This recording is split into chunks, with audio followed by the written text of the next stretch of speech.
Hey, good evening, everyone. Welcome to another Q&A where we sit here, we answer some questions, and we talk about everything that's happening right here at Connections. As you notice, it's a little bit different, though, this week because Dave Sanders is not here.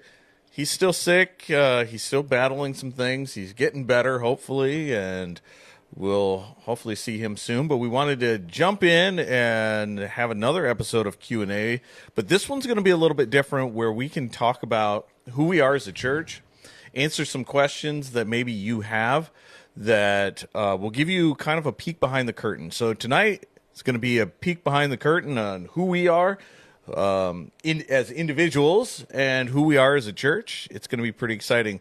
I'm joined with Perry. He is what is your official job title? Community pastor.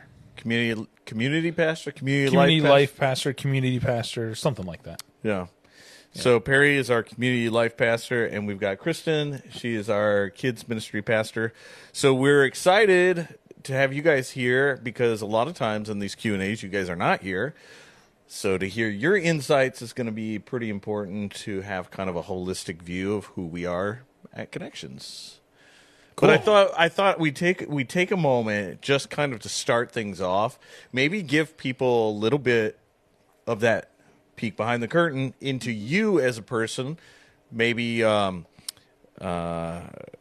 you are, your family, how long you've been in ministry, kind of how you feel God has brought you to this moment. Yeah, well, for me, I've been doing ministry for about 10 years now, I think, maybe 11. And before that, I was a teacher for about 7 years. I'm married. I have 4 boys. My wife's name is Jenna, and then I got boys who are 16, 14, 12, and 10. So it's pretty busy. They all like sports and being active like me, or at least the way I used to be. And I enjoy getting to coach them and watch them play their sports as well. And so, what sports do you coach? So I coach typically football and basketball for one of my boys every year. As they get older, I'll stop doing that, and I'll just get to be dad and watch them play. So that'll be fun. Yep. Yeah. Awesome. Kristen, you want to fill us in on who is Kristen Sanders? Yeah, so I'm Kristen. I am the kids ministry pastor here. I've been in ministry for a little over a year, but have attended Connections for many years prior to that. Like Perry, I come to ministry by way of education. I taught kindergarten and first grade for 6 years, and then I spent 9 years working in curriculum and instruction. So I oversaw character education and social emotional learning. So lots of things that tie in really well to how to raise humans who love Jesus and love each other. I have 2 boys myself, Noah, who is 9, and Eli, who is 7. And my husband, Josh, and I have been married for 15 and a half years, but together for 21. I always want credit for time served, so I always say how long we've been together. So 21 years. They also love sports. My son Noah loves to run. He's run in several national championships, so we're always traveling around the country wherever he gets to run his next race, much like my husband, who also loves to run. My son Eli also loves sports-ish. He's more in it for the social aspects of sports, but he does soccer and begrudgingly does running because it's the family sport. And I am the team cheerleader, so that is my role in Someone's the family. Someone's got to do it. That's right, So you're not competing in the running things too. I tried really hard to be a runner, and I just don't enjoy it. My husband, Josh, will always say, I love running. I'm able to think, and, I think through things. Do you want to think when I'm running? This is awful. Yeah. When can I be done? So I get my exercise in other ways. We love to hike and be outside. So I love, all the nature preserves we have in the area are my favorite places in Kalamazoo. So that's my preferred outdoor activity. Yeah. Slower speed. That's good.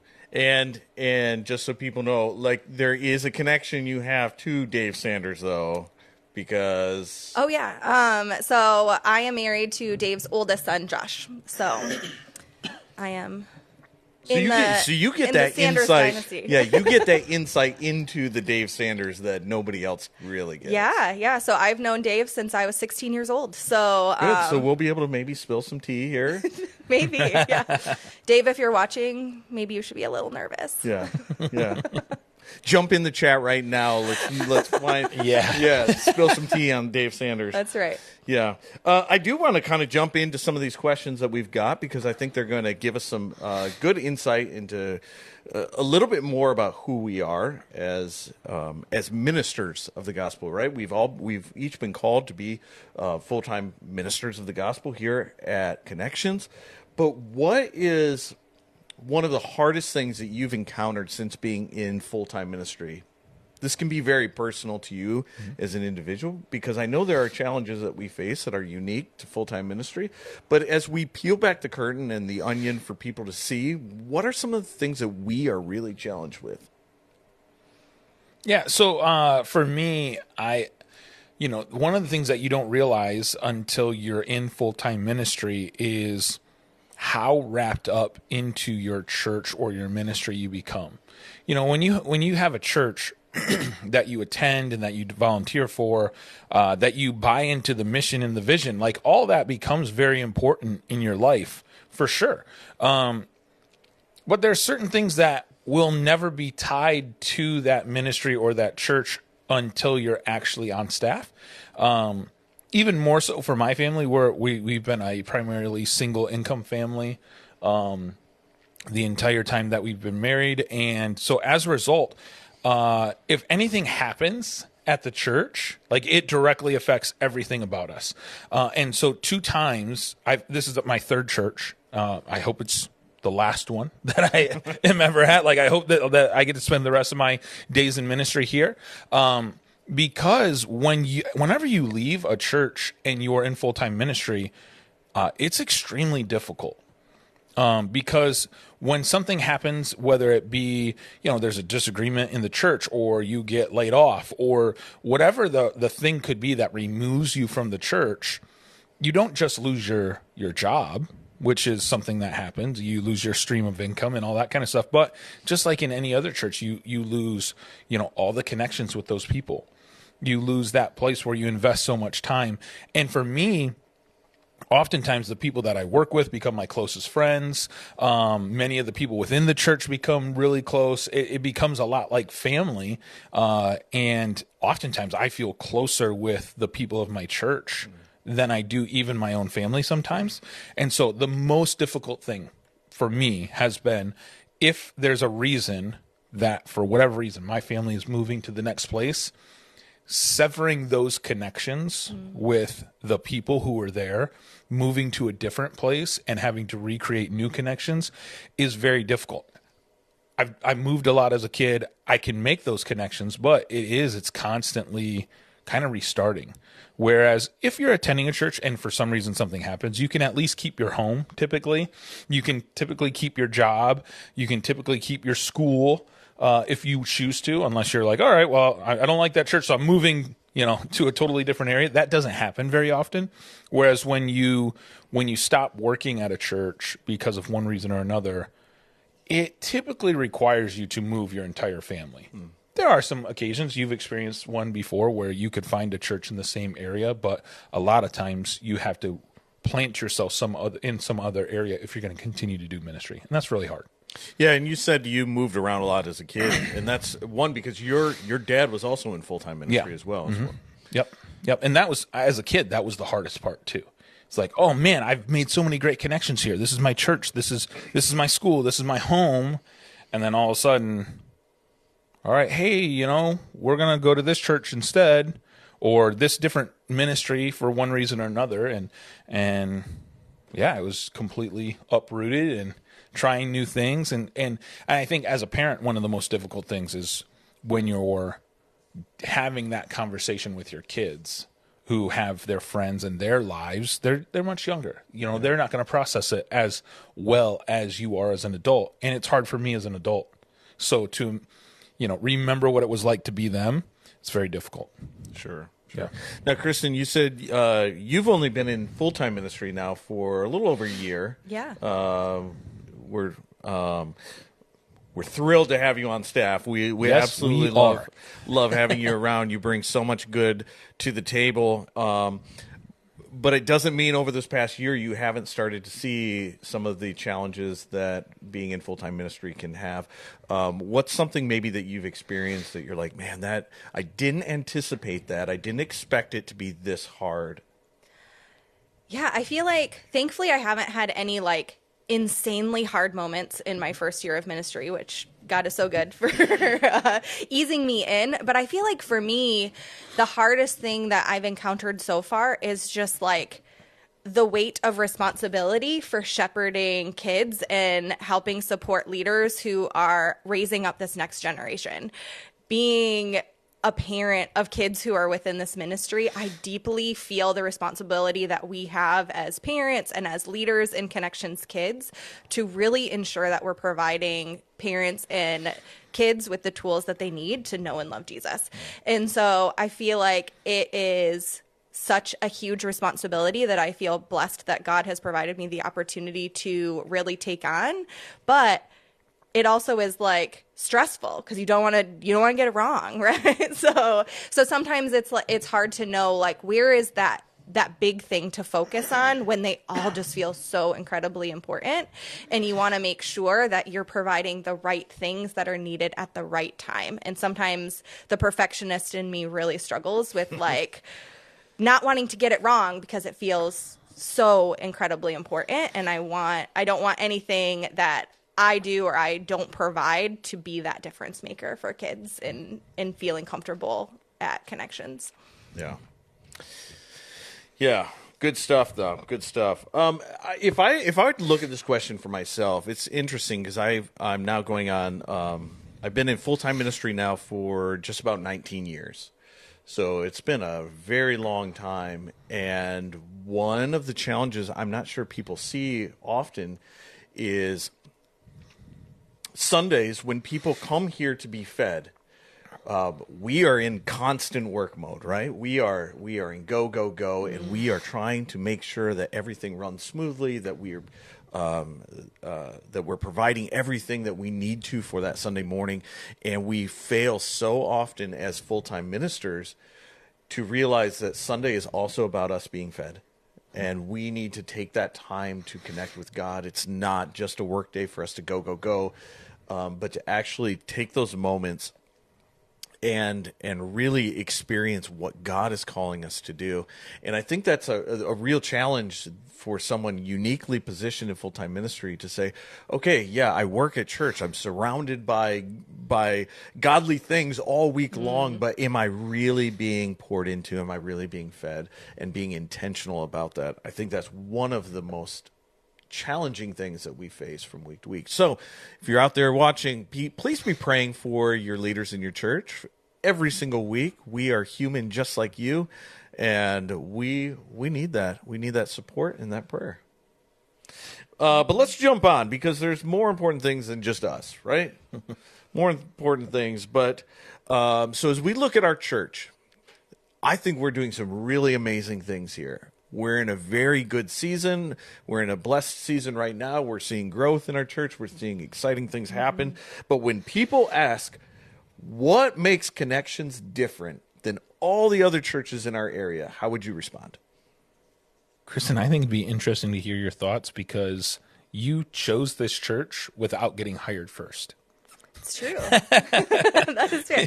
I do have that family connection, though, right? Sure. I mean, that is so one thing that this biased. church has. But I do think that that's true. That I think that the people here are that difference maker. And I think that for me, I think that the people who regularly attend Connections and would call Connections home deeply and truly believe in the mission of our church, which is to connect people together and learn about God, about each other, and their God-given purposes in life. And I think that everything that we do as a church and so many of the conversations that we have as the leaders of our own ministry are centralized on how do we best live out that mission. And the people who attend our church, I think are those anchors of that vision and continuously bring us back around to how are we deepening our relationship with God? How are we connecting not only to the people who attend our church, but the people within our community? And then how are we using those talents that God gave us to glorify him and glorify each other? That's awesome. Yeah. I 100% agree with all that. Yeah, for sure. Yeah, I mean, I feel like there are actually quite a few things that are unique about our church compared to not only other churches in our area, but even churches outside of this area. One of the things is our staff doesn't take themselves too seriously. As any of you can see on our TikToks or reels that you might see, shorts, like I don't know all the different ways that our social media director's putting it out there, but she makes us do a lot of crazy things, and I have worked in church environments where I don't know that everyone would be willing to do that. And it's just not really an option here. It's kind of like one of the interview questions we have, like, hey, I did try to write it out of my contract. yeah, Kristen tried, but She definitely tries to get out of it. yeah, as for she sure, can. for sure. But we all rope have her our in. talents in this life, Yeah, guys. and you're great at it. But yeah, I think that's one thing is just, there is a general, just fun atmosphere that we have that includes a lot of laughter. Of course, there are serious times, but we can just kind of be friends and poke fun at each other a little bit, all in good fun, but have a great time with all that. I think that is something that stands out about our church. I also think, especially in our specific area, we're at a very unique size. There are some churches that we do things very maybe similar to that are much larger than us. I don't know of a whole lot of churches our size or below that are doing things quite like us. I do think that we get a lot of juice out of the squeeze. We have a lot of people who are involved, and they want to be a part of the mission, just like Kristen said. But the quality that they are putting out as volunteers, as staff people, is really high considering the size of our church. Because we're a mid-sized church. We're not a mega church. Right. We wouldn't even be categorized as a large church in like the overall standards, And What are those for people? Because there are a lot of statistics out there in the church world. I know you read them all the time. You kind of categorize it. So explain to people maybe where we are if you were to kind of take a outside perspective looking in. Sure. Yeah, so I mean, your smaller churches are typically, and this is your average size church, typically smaller churches are like 200 and below. Those are your typical smaller churches. Then you get into this range of somewhere between about 200 to 800 people. Those are typical kind of mid-sized churches.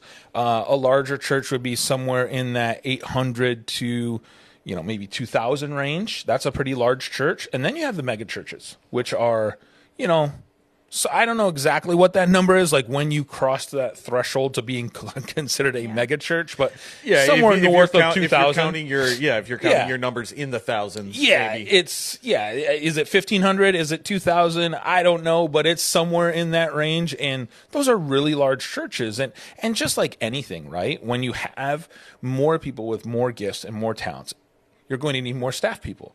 Well, so you have more staff who also have gifts and talents. And so you have all these different volunteers and different people. They're going to be able to specialize in some things at a pretty high level just because you have been given so many people who are a part of that mission. Yeah, your pool's a little bit larger. You got a larger pool. And so the smaller you get, that pool gets smaller. But man, I think that just the overall talent of our church and the heart behind it is very high here in comparison to that size range. And so I think that's awesome. To let people in behind the curtain, where are we falling? I forgot that part. So we're averaging somewhere around 500. So we're in that mid-sized church range. I know for people who are in smaller churches, you're like, oh no, you guys are a big church. And yes, in comparison to the average size church, we're larger. But compared to some of those really large churches, we're right there in the middle. Yeah. And so that's adults. We're averaging around 500, and we're averaging about 110 kids or so. 110, 120. Yeah. Yeah, and most of the numbers, when you look at church statistics, they include both adults Yes. and kids. So Yep. we're really at that 600. Yeah, about 600 range. Yeah. So, and so, yeah, we are in a unique place. And I think part of that allows us to offer some of the things bigger churches offer while still maintaining that community feel that a lot of really small churches enjoy and have. And so we got kind of this nice little sweet spot. And the challenge for us is going to be, as we continue to grow, how can we still hold on to that really tight community for people as well? Yeah, and I think it's important to note, too, that our goal as a church, as Connections, is not to become a mega church. It's not to become a large church. It's not to become anything. Our goal is to connect as many people as possible to God, to each other, and to their purpose in life. And however many people God blesses us with, we're going to be content and happy and try to minister to the best that we can. But we have no aspiration to become something bigger and better. We will adapt as God allows. We will live in His blessing when we can, and we will continue to preach the gospel as clear and concise as we can. And whatever comes of that, it's like what you were talking about on Sunday when you were preaching. You were talking through the book of Acts and how those numbers just exploded, and it exploded because the truth was being spoken. Right. And we believe that if we speak truth here and we speak the gospel, God can use that to do whatever He wants. And we're blessed to have 20 acres right here on the corner of 131 and U Avenue, and we will maximize this little piece of the earth the best that we can. Absolutely. Which, every church's geographic location is a unique thing about them.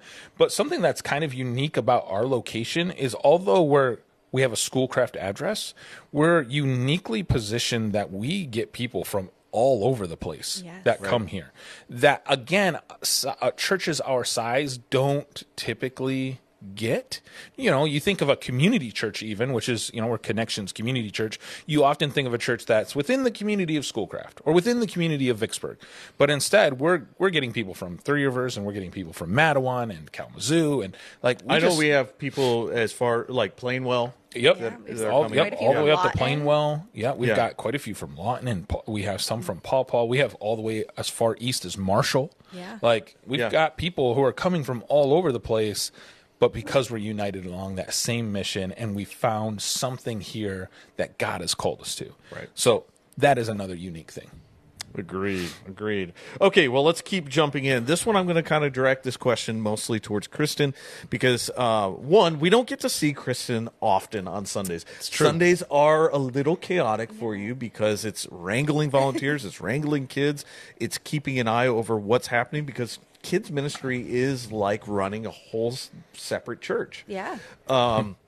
So I want to give you the opportunity, sitting in this chair, to give us your vision for kids ministry. I'm going to kind of open it up and let you kind of just paint the vision for everyone to hear. Yeah, I love that. Thank you for this opportunity. I do feel like I get to see all the parents of Connections. So hi, parents of Connections. If your kids have aged out of kids ministry or you're not one of my volunteers who's serving, I do seem a little hidden back in the kids ministry hallway. So feel free to come by and say hey in between services. But yeah, so our vision for kids ministry is we have the exact same mission as the entire church because we believe that kids are not just the church of the next generation. They're the church of right now. And God gave them those same God-given abilities to serve each other and learn more about God, as well as really use their gifts and talents to make a difference in this world. So we want to make sure that they don't feel like they have to wait or they don't know enough, they can't do enough, because they really, truly are able to make a difference for God in the communities that he has placed them in. But our little tagline for Connections Kids is where faith and fun collide, because we know that fun is the language of childhood. So absolutely everything that we do, we want to be a fun and engaging experience that really meets them at their developmental level. And I think the most appropriate word is probably collide. The collision that happens in kids ministry. I'm not going to pretend it's not chaotic fun. That's for sure. But in that, we really do have 3 key goals for kids ministry. First, we want to be partners with parents. We know that though they are the primary disciples for their kids, and we want to make sure that they have the tools and resources to really create kids who have a solid foundation of faith to take them through their lives. We get them 1 hour every single Sunday, and we want to use that hour to the best of our ability. But we know that there are so many more hours within the week. Math is not my strength. To be able to really speak into their kids and build a culture of family discipleship. So we really want to be that partner to parents. Yeah. How do, if you're a parent and you want some of those resources, or you're like, man, this sounds great, but how do I get this?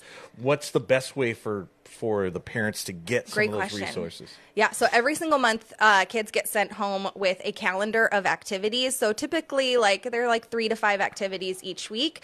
They apply to the Bible story that we learned on Sunday. So if you were sick or you had something else going on and you happened to miss, there is a link for you to rewatch or reread that Bible story. And then there is an infant and preschool calendar and an elementary calendar, so we can really target those different developmental levels. But it really provides some discussion questions, things that you can ask the kids in the car while you're driving, hands-on activities, different devotionals that you can do together as a family to really continue to deepen your conversations with each other, as well as their understanding of those key takeaways from the content that we presented on Sunday. We also have a parent resource wall that is located right next to the check-in area. So there are key resources that stay there all the time, but then I'm also adding and changing them depending on needs that I see and cool resources that I find. And are those resources available for people to just come and take? Yeah, so they can be checked out. So if you do want to check it out, you can just let one of our check-in team members know, and they will note that. If you're interested in purchasing that, you can see me, and I can give you the information to purchase that to take home. But some of the resources that I want to highlight are there are different FADES guides for each grade, so in each age. So from birth all the way to 12th grade, there is a book on that parent resource bookshelf that says Raising Your 1-Year-Old, Raising Your 12th Grader. And not only does it go through different faith milestones, but it really talks about where are they developmentally. Like when we think elementary students, they think like a scientist. It's very black and white. They're trying to figure things out. But a 12th grader is thinking very differently than, your average 9-year-old like I have at home. So the way that you need to approach, the way that you need to work on that relationship with them needs to be different. And so those phase guides have been super helpful in really providing some of those access points to be able to navigate what is going on in their little brains, because sometimes it just doesn't make sense. So there also are those. I also send a monthly newsletter to all parents that kind of give a preview about what we're learning, digitally link some of those resources, because I know all the things are coming home from school, from sports, all the things, so papers can get lost. So I send that directly to your inbox as well. And you have specific social media too for kids? Yes. Yep. Thank you. So we do have an Instagram and a Facebook. So at Connections Kids or facebook.com/ConnectionsKidsMin. Both resources are put there, so I link different things there. You can also check out your Cute Kids in Action from our amazing social media manager, Elizabeth. She's usually being the paparazzi on Sunday morning. So you guys probably see her and or run away from her when she's walking with the camera during the pre-show. But she also sneaks back into the kids area to kind of get the behind the curtain scene of what you're not seeing of what's going on in those classrooms. Yeah, that's great. Yeah. So all the information. I know life is busy, so I'm trying to provide as many different opportunities for you to see those. So if social media is your thing, you can find us there. If email's better, that's there. If you want that hard copy, we've got resources here at the church as well. So yes, partnering with parents is a big piece of our vision for Connections Kids, but we also really want to make sure that kids are learning each and every time that they come into a Connections Kids room or they attend one of the special events that we host. They are building those foundations of faith, and they're learning more about what does it actually mean to love God and love others, and what does it mean that God loves me?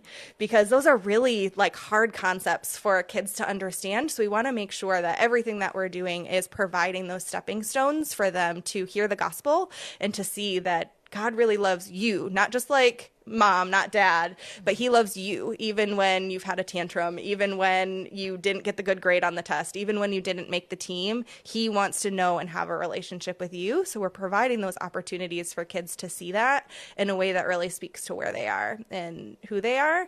And then that last piece of the vision is we want to make sure that kids are connected with each other. So we know that friendships are so important throughout our lives, but especially in those foundational periods. So a big part of what we do on Sunday mornings and in our special events is just providing the opportunity for them to make friendships and get to know each other.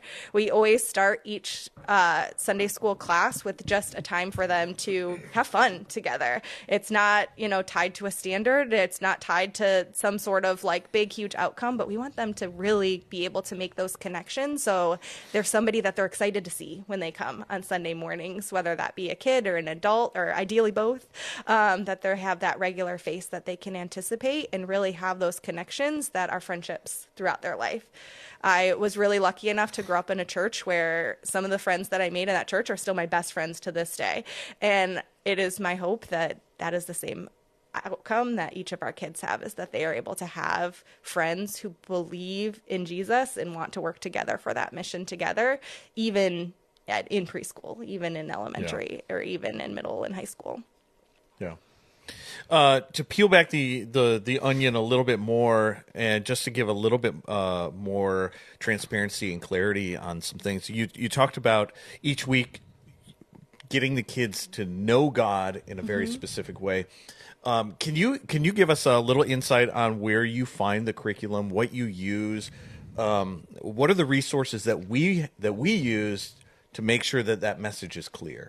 Yeah, so currently we're using a curriculum called Orange. So it's one that is the most utilized kids ministry curriculum.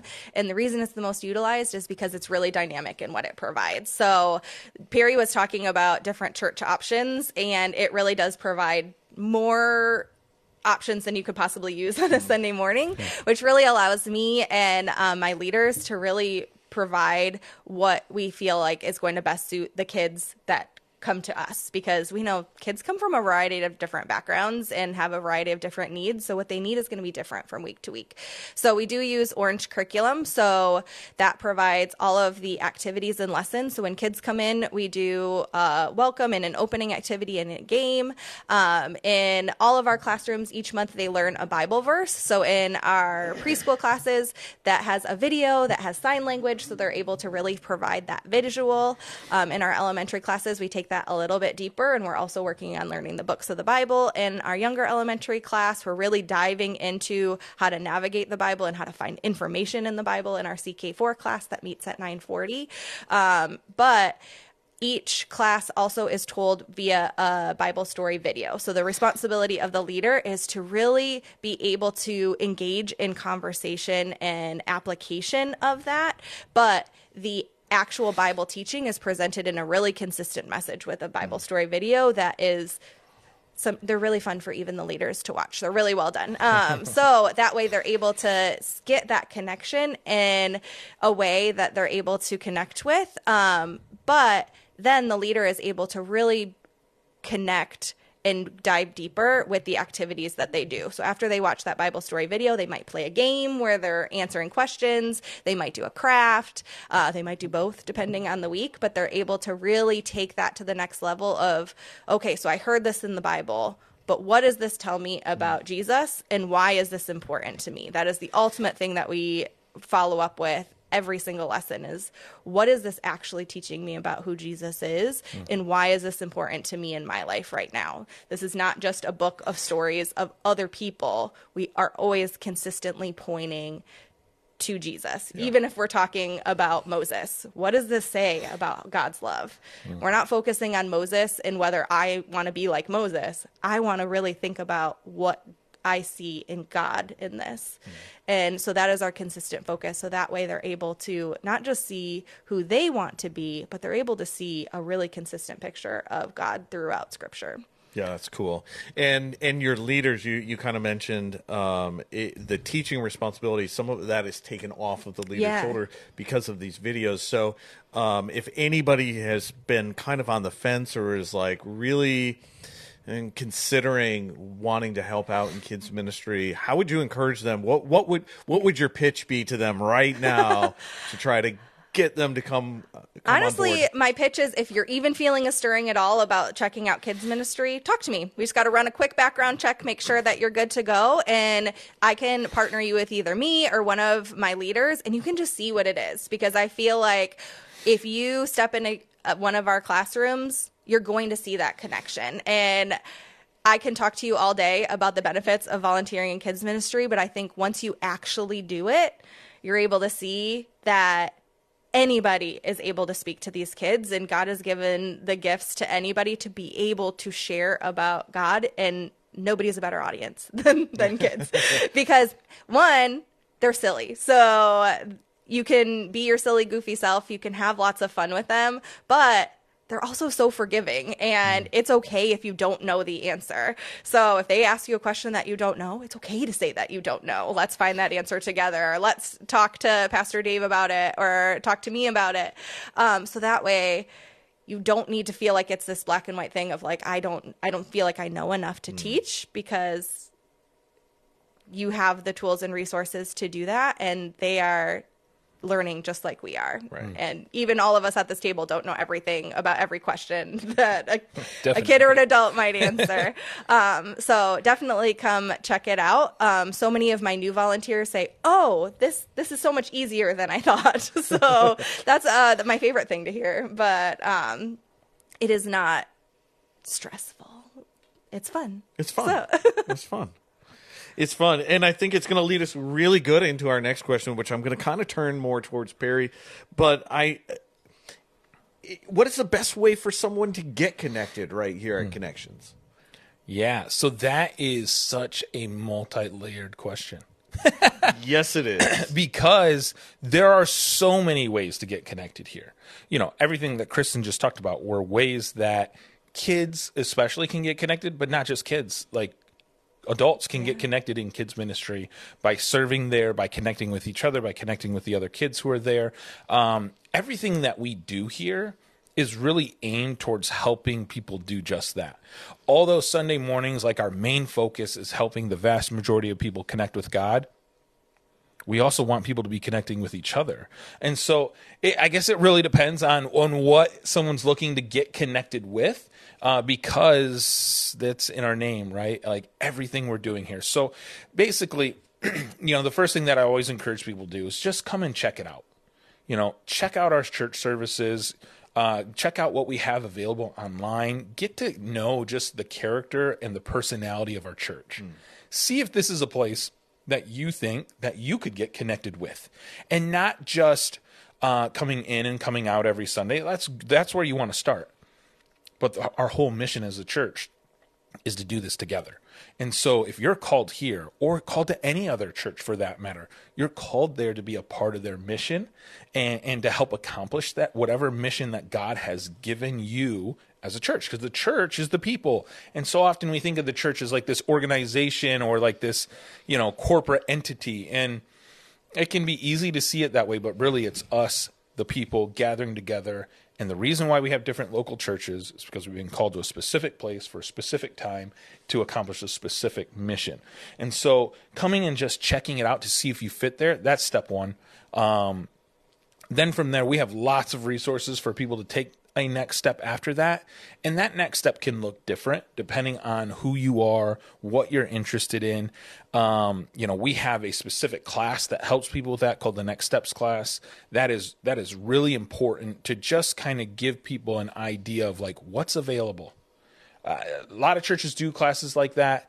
But what we do a little bit differently than most churches that I know of it is about our church and what we have to offer. But our main focus is getting to know the people in the class and who they are so that we can then really help them connect with something that actually fits them. And not just like this buffet of options of like, well, here's the 100 different things that you could do here at Connections. Good luck. You know, a lot of churches do it that way. We do not.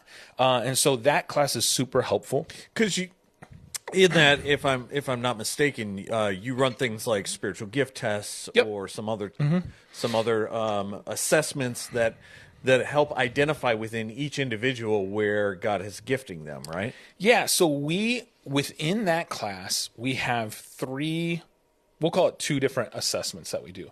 One is, it's called a shape assessment, where it goes through your gifts, it goes through your personality, your passions, all those different things. And so we have that you'll do in the middle of the class, and leading into the class, we do a spiritual growth assessment. And these are just self-assessments. It's not like you answer these questions and it spits it out and like, oh, well, you are this person. No, it's just you reflecting on yourself for where you are spiritually.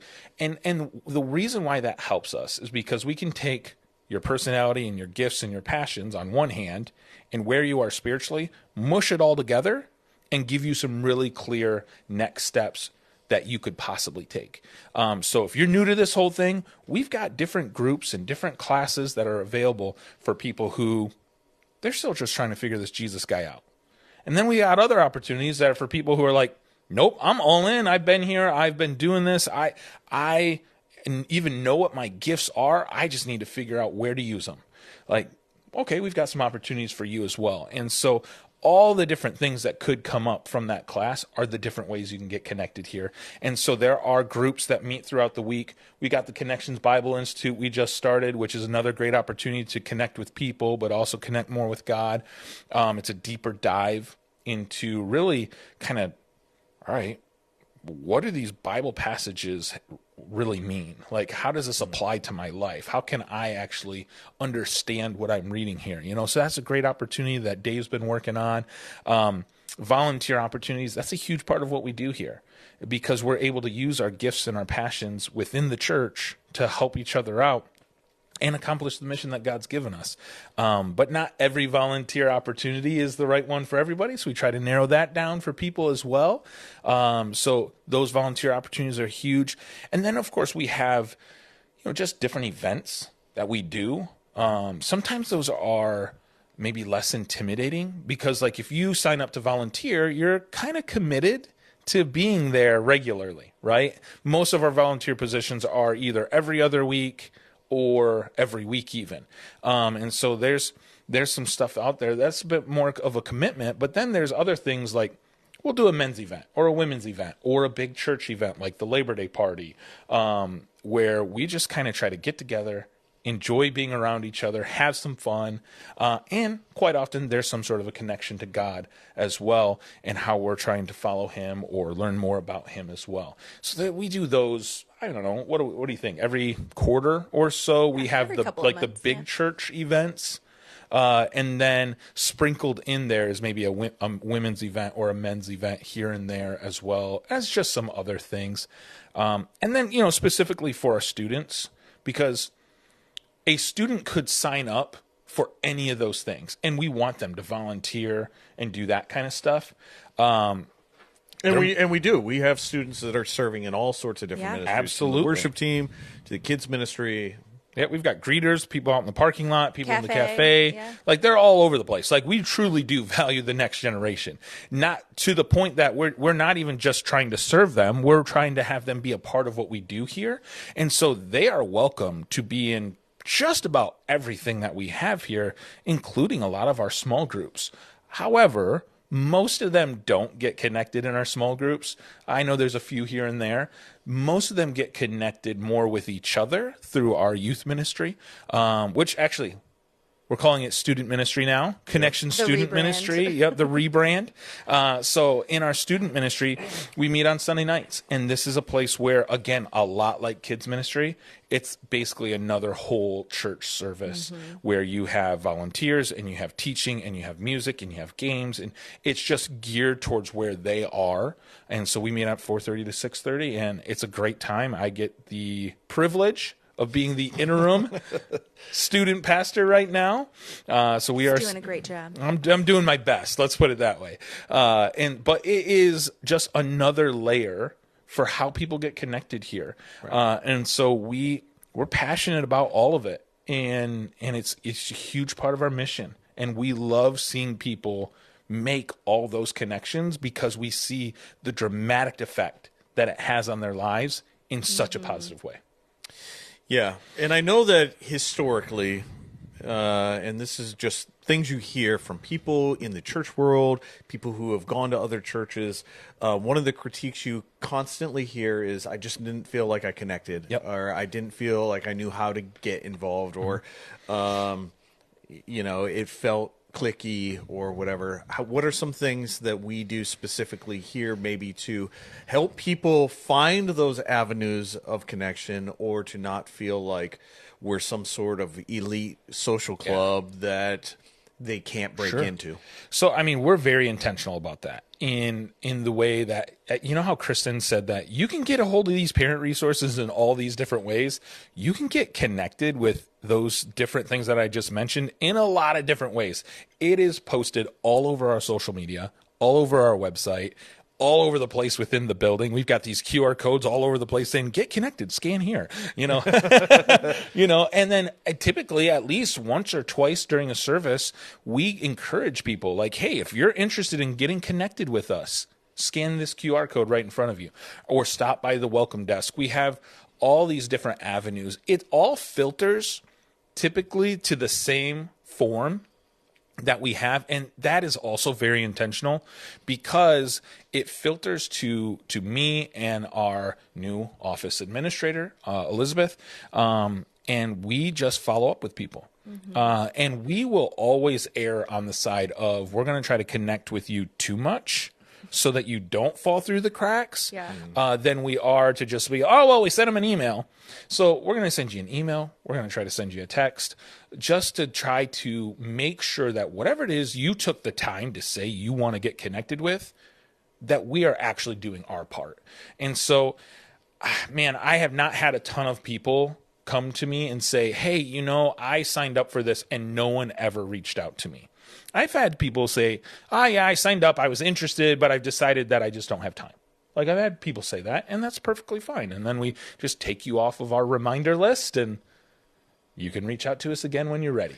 But we are going to try to be very diligent to help you get connected with what you want to do. Yeah, I think another great way to get connected that hasn't been mentioned yet is the New to Connections dinners. And the New to Connections dinner is like, that's loose term. If you've been attending for a year or 2 years and you are looking to meet new people, like, we're not going to say no. But the Wolt Heist family is a family that has been attending our church for a long time. And I think this started like during COVID, where they were looking for connection and getting to meet new families and people who were attending the church. But it is typically a Friday or a Saturday evening. You can sign up and they provide you dinner. And one of the staff families we rotate attending, and you get to know other new people in the church a little bit better. You get to ask any questions, and one of us on staff for the Wolt Heist family is usually able to answer those questions, or we'll connect you with the people who can. But I think that is a great low stakes way to, one, I've never had a bad evening at the Wolt Heist house. And, yeah, for sure. It's always been fun. And two, to really get to meet people that you may not have seen on a typical Sunday morning if you're just coming into the service, grabbing some coffee, making your way out, but to get to see some faces that you can then follow up with throughout future church events. For sure. Yeah, because it's nice to just see those faces where you're like, oh, yeah, I got to know you a little bit. And one of the this is a unique thing about our church. We have 3 different services. Yeah. And so sometimes you will not see the same people every single time because you go to first service and they go to third. But if you can make that connection with them at the dinner party or the Next Steps class or one of these other things, you can kind of plan that out too. Be like, hey, I go to, what service do you go to? Oh, you go to the third? Well, we'll go to the third service too now. And it can be really helpful. Sure. That leads me to another thing, though, that Kristen reminded me of that is unique about our church. I know this is going backwards. No, that's fine. But we are a church that's not afraid of questions. Like, there are a lot of churches that I have heard people don't feel safe to ask questions. They don't feel safe to wonder. They don't feel safe to even ask, well, why do we do this? And this, this podcast is a great example of this is what we do. Yeah. We believe that asking questions and answering them to the best of our ability is what helps us grow. Right. And you see that seep into everything that we do. Kristen mentioned it in kids ministry. The same thing is in student ministry. The same thing is in our groups. Like, these are all places that are designed to facilitate the asking of questions and trying to answer them or find the answers as best as possible so we can try to figure this thing out. Life is hard. And so we believe that all these forms of connection help us get through that life by being open and raw, which includes, hey, I don't understand why we do this, or I don't understand what this passage is saying, or whatever that question might be. Yeah. So it's a huge part of who we are. For sure. It's why we love coming to you and bringing you this Q&A. And we'll continue to get to your submitted questions as soon as we can. As soon as Dave's healthy enough and his voice is back to 100%, we'll get him in here and we'll keep answering away at your questions. We have two more questions I want to bring up real quick. We don't need to spend a ton of time on it, but I thought it would be a good insight for people to kind of hear us dream a little bit. Or maybe see some things, because this is the question. If you could change one thing about Connections right now, what would it be? I think I know where you guys are both going to go on this, but it'll be interesting to... I'll let Kristen go first. Oh, I want to hear what he thinks we're going to say. We've answered the questions first. That's every true. How time. about you? So you want me to answer it? Okay. If we could change one thing about Connections right now, what would it be? I think it's the size of our facility. I think it is the pinch point that we feel every single week. I'd even just start with that hallway over there. But I think the limitations that we, especially on staff, that we talk about constantly are, man, we are hitting the ceiling on where we are on our physical location. Mm-hmm. And if we could build a bigger facility, that would help alleviate some of that pressure and give us more opportunities. So if I could change one thing about Connections right now, man, I would snap my fingers and we'd have that new auditorium built. Yeah. Mm-hmm. So if there are any multimillionaires out there right now who would love to donate, we're looking for just we won't say no. For sure. All right. Well, that's where my mind went, was immediately solve the biggest problem that we know we face on a week-to-week basis. Yeah. But maybe there's something else that you guys think of when this question is posed. What's one thing at Connections you would change right now? I mean, that was definitely one of them that I thought of. Mm-hmm. The other one, which I mentioned earlier, is I would love to have a student pastor tomorrow. That'd be great. Just because and this is maybe something people don't know about our church, right? We're at this mid-sized church. It's kind of big. It's kind of not. And like I said before, we get a lot of juice out of our squeeze from our volunteers, but also from our staff people. Yeah. And I know I'm feeling that squeeze a little bit because I truly believe that our students need someone full-time focusing on them. And unfortunately, I just can't do that. And so I sometimes I'm heartbroken a little bit for them, because it's like there's certain weeks where I'm like, oh, man, I really wish I could have given more time to them this week. And then there's other weeks where I'm like, okay, I gave more time to the students, and now I really wish I could have given more time to my other responsibilities. And so it's that juggling thing. And so obviously it would relieve me of some time and some energy, but I just think that it's just going to be better for our church. Yeah. And so can you give people an update, because this is something we've been very vocal about, very upfront about. We have been in a search for a full-time youth pastor now for several months, half a year at least or more. About a half year, yep. Can you give people an update on where we are in that process and kind of the new developments that have come up? Yeah, sure. So we have gone through basically, I'm going to call it 3 rounds of interviews, even though it hasn't been exactly that organized, because we would do a round of interviews with a group, and then all of a sudden one person would also throw their resume in there, and we'd interview them too. So we've gone through a few different rounds of interviews, and each time, for one reason or another, we have not been able to find the right fit. But we've also been noticing that our reach is not that far.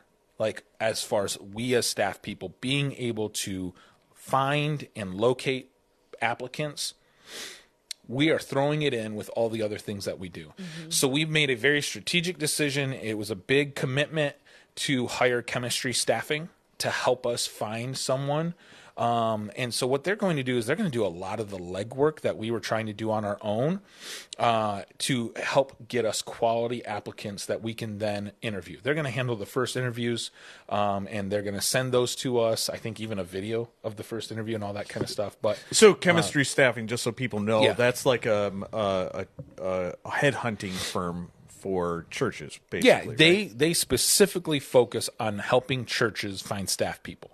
And they probably work with other ministries, but it's all faith-based. This is their niche. Yeah. Yeah. Like, And this it's is called what they chemistry do. staffing because they're really focused on finding the right fit, Yep. not just a candidate willing Yep. to do the job. So they really do their due diligence on learning about who we are as a church and what we're looking for, as well as who the candidates are and what may be a good long-term fit. Yeah. And so we just hired them. We are currently working. I know Dave's been working on this in the middle of his illnesses. He's trying to get them all the things that they need to do what they need to do to find that right fit. And so we expect within the next few months that we're going to get a group of great applicants that we're going to start interviewing on our own at that point. And what's awesome is they are committed to be with us until we find someone. So that's where we are. That's great. Yeah. So be praying. Yes, please. Yes, yeah. We need our church family to continue to pray for students and for the direction of putting a leader in, so they can take them and continue guiding that next generation where they need to go. So we're excited for that. So that's one thing you would change, Kristen. Anything at Connections right now you would change? Yeah, I think you guys said the two initial things that came to mind. So you were right. You could guess what we were going to say. Yep. Okay, well, let's jump into the last question I've got for us. And that is, as we look at this brand new year, what exciting things can people be looking forward to here at Connections? Yeah, so one thing as far as student ministry goes that they can be excited about is we are going to be doing our first student ministry mission trip in a really long time. I think the last one that was done was pre-COVID, I believe. Somewhere around there, yeah. It was definitely before I was here. And I came shortly after COVID, the COVID lockdowns and everything ended. So, so that is one thing that I think people can be excited about. It's just something that's been different. None of these students, or very few of these students, were able to experience the previous one.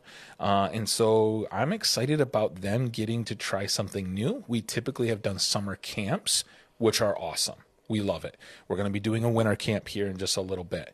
But summer camps are a lot about us and how we can grow and connect more with God, which is great. We do that a lot. We want to do that. But mission trips, they continue that, but they do it through us stepping into our purposes to serve others. Right. And so I love the outward focus. I love helping students be able to kind of step out of their day-to-day lives, because we all know what it was like to be a teenager. A lot of what we thought about were our own needs and our own desires. And this kind of forces them to think about other people.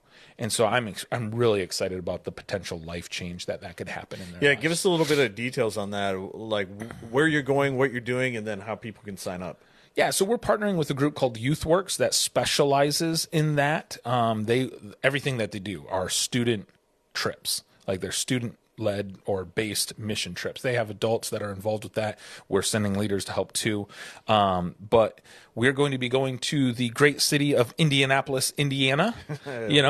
Doesn't sound like the flashiest, but that was somewhat strategic though too, because this is our first in a while. I wanted it to be a place that was comfortable for our students and for our parents, probably even more so, that they could trust, all right, we haven't done this in a while. We're going to go to a place that, there's going to still be some challenges there. It's a big city. Right. But it's not going to be a place that I think most of our parents would be like, oh, I don't know if I want to send my kids there. Right. And so we're excited about that. If you are interested, you can find out way more information about it on our app or our website by going to our events page. And you can sign up your kids there. We're also going to be doing a parent meeting this coming Sunday, right after our youth group. So it's right at 6:30, and I can answer more questions about the trip there. We're going to be going in June. I don't remember the exact date. I think it's June 20th is the beginning. Okay. It's right after our kids camp. It's the week after kids camp, which is June 13th or 14th, right, Kristen? 17th? 17th? 18th? I don't know. Whatever week is after that is when we're going. So maybe the 23rd? The 22nd through the 27th. There you go. Thanks, Matt. Yeah, thank you, Matt. I don't have all that information right here. So, but so it's going to be a great opportunity. The students who go are going. We're going to stay the night for several nights. But we're going to get an opportunity to experience a lot of different types of ministry. Mm. You know, we're going to be able to work with a food kitchen. We're going to be able to work with kind of like a thrift store type of situation, but more it's like a free store for clothing and needed items.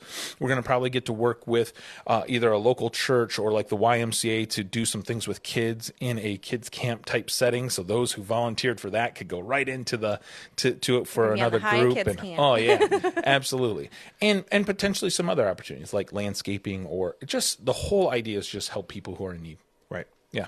So cool. Yeah, that's exciting. We're excited for those for our students. And do you know how many slots open there's going to be? Yeah, there's some flexibility in that. My initial goal is 14. Okay, that's my initial goal. And then is that leaders and students, or just that would be leaders and students? But talking with the organization, if we can get more people who are interested, there's some flexibility with it. And so I figured, all right, well, we'll start there and see what happens. Okay, yeah, that's exciting. What else exciting that is coming up here at Connections over this next year? I was like, Perry alluded to it, but I was like, we're going to do kids camp. It's going to be the week after Father's Day. Last year was an amazing week. We were able to have so much fun. We had about 115 kids, but we did have to close registration. We had a lot of response from outreach and what we were able to share, but due to building capacity and volunteers with that last minute want to register, we had to close registration, which broke my heart. So my hope this year is that we are able to not have to do that and to be able to serve as many kids who are interested and have 4 straight days of endless fun and learning more about Jesus. So that is going to be super, super fun. So be on the lookout for more information about signing your kids up as well as getting involved. Even if you don't serve in Connections Kids on Sunday mornings, you can just serve at Kids Camp. And we had quite a few people from our church who did just serve at Kids Camp, and it was a great experience. So if you want to talk to anybody who's like, I'm not sure, I can give you some names of people to talk to, but help with crafts, help with games, be a small group leader. No matter what you are interested in, we have a space for you to be able to serve at Kids Camp. So it's going to be a great thing, but it is going to take all hands on deck working to achieve our mission for the community that we're going to get to serve that week. So it'll be great. Yeah, it was so cool to see last year all the kids and all the leaders and the pie in the face at the end. It's so much fun, so much fun. So we're excited about that. One thing that I'm really anticipating and excited for coming over this next year is I know it threw a little shade at our building in the size and the restrictions that we have, but what we are blessed with right now and the opportunities that are coming up for us to maximize and utilize our facility even more. I'm really excited about this new series that Dave will be starting very soon on prayer and how we're going to be utilizing our building, our facility as a house of prayer and becoming a place for people to be developing and growing and really investing into their prayer life. Yes. That's going to be so cool. The other opportunities that are coming up right here in our current facility, we saw a little bit of it this past year on Christmas Eve when we released our brand new song that we recorded using our studio right here in this space. It's called Together This Christmas. You can still go and see it. It's our disco song that we released. You can still stream it on Spotify, Apple Music, wherever you get YouTube music, whatever you use. But the dreams and the vision for continuing to use this space to glorify God through music and through song, and to use the tools and opportunities that we have big dreams over this coming year. So hopefully you're going to see more byproducts of that as well. That'd be awesome. Something else we have coming up here that is pretty exciting are just different baptism events. We don't do baptisms every Sunday. Again, a facility issue to some extent. And so we have a baptism Sunday coming up in February. That's going to be really awesome. So if there are any people out there who are ready to go public with their faith in Jesus and to tell people you're all in, we are ready to help get you baptized there in February. And then, Kristen mentioned Father's Day. That June's going to be rocking. Like we got a great month. Father's Day, we have Baptism Sunday where we go to a local lake and we baptize everybody. And it's one of the few Sundays that we try to get the whole church together for one service. Yep. So we're going to do that. And last year was the first year where we did it like what we're going to be doing. Exactly. We're looking maybe for a different venue or a different park this coming year. There was some restrictions or limitations we had at logistical issues. Yeah, for sure. Yeah, but it was great. It was great for a first experience, and so we're looking to continue that and to make it an even better opportunity for people to get baptized. And so those are two other things I'm really excited about as well. Yeah, a lot of good stuff. God is doing some amazing things right here at Connections, and that happens because of the leadership he's put in place, but it happens more because of the people that he's brought together, their gifts, their talents, the volunteering, the commitment, and the generosity that you guys put in. That's the only reason why we exist. And so we're grateful and we're very thankful for that. And we love coming to you every single week and trying to peel back the curtain, open up the Word of God, dig in a little bit deeper, and that happens because you guys submit your questions. And we, like Perry said, we're a church that's not afraid of your questions. In fact, we encourage them. We want the hard questions, the ones that you're wrestling with, that you're struggling with, that you disagree with us on. We want those questions. And you can submit your questions at my3c.org. And if you go to ask a question, there's a form there. You just fill it out. It's completely anonymous. We have no idea who asks the questions. We literally don't know who it is. So you can ask whatever you want, and we're going to try to get to as many of the questions as we can every time that we bring you a Q&A. I want to thank you guys for sitting down with me this morning. It was fun. It was different. Yeah. I love giving you guys an opportunity to share your insights and your passion and your heart. Hopefully people enjoyed it. Thank you for joining us.